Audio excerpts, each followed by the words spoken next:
So one of my main struggles has been teaching in lighter wind conditions. As the conditions vary a lot all the time, I never know if I'm gonna need a big kite or a small kite. But I do know that when you're teaching the first times and the first lessons, the students do not need power. They're gonna do body dragging, gonna do learning how to control the kite, so all they're doing is things that are with low power. On the water start, you don't need power to do the first starts, but you do need it to then ride. I was struggling to get a kite that I was able to do this in light wind conditions.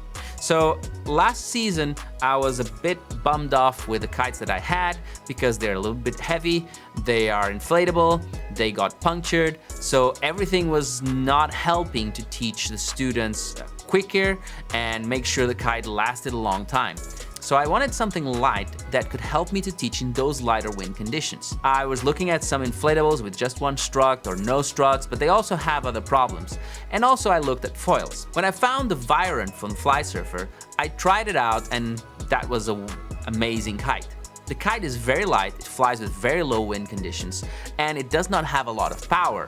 Relaunches very easily and was perfect for the students. So this season I tested with the students to see how they cope with the kite, and I was amazed with the results. In almost no wind I can teach with that kite. Whenever it's very strong I can still teach with it. Because the kite has low power, it was very easy for them to control it and try to ride it. Lighter people were not afraid of the kite. The kite was not very sudden, it was not very reactive, which was good because they were still learning and mastering it. And that allowed me that at the end of one lesson, they were controlling the kite. They were being able to actually try the board and go water starting. So in an hour and a half to 2 hours of private lesson, pretty much all students kind of did the first standing up on the board. Of course, they still need more practice, and of course, afterwards we also introduced them to the inflatable so they know all that it's out there. But this Viron is one of the most amazing tools that I have found to teach kitesurfing. I have the Viron in 6 and 8 meters. They also come in 4 meters. But for me, the 8 is the best size for the common conditions I have in my spot. I do teach in flat, shallow water in Esposende in Portugal. The main difference between this kite versus an inflatable is that the leading edge is not heavy, so the kite does not fall as quickly as the inflatable. This feature allows the student to master the piloting quicker. However, it's not a fast and direct kite.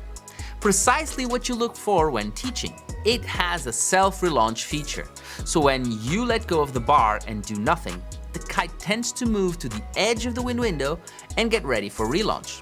However, if there isn't enough wind, you need to help it by pulling on one of the lines, as you do with any other kite. Because these kites are foils, remember that if you pull both back lines, the kite can fly reverse, making it easier to relaunch.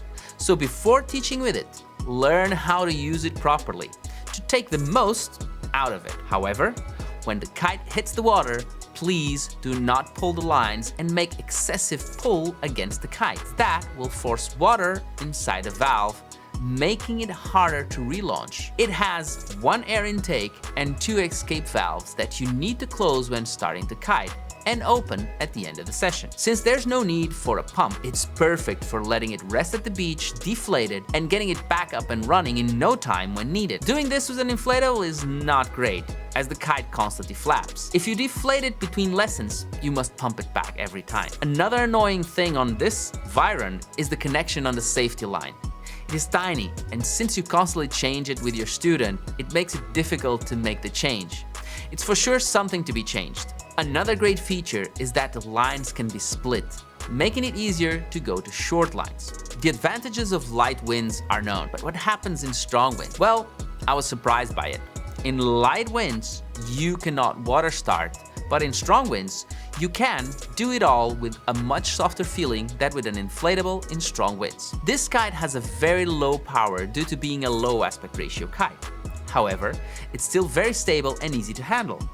It was the kite used in those days with excellent results with lighter people. This kite has become my go-to kite for teaching the first lessons until the water starts.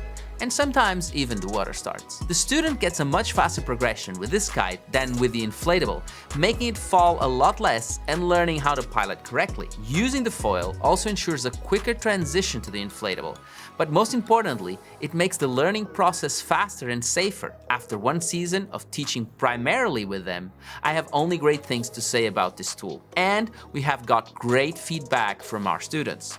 They usually achieve enough control over water starting after the first lesson. As with the inflatable, it not always happens. This is one of the best kites for teaching, and I definitely recommend that you try it out. I also got the hybrid kite, a new one that's coming out. I got it in a 4.5 meter, and I'm also very impressed with this one. It's even lighter as it's half double skin and half single skin.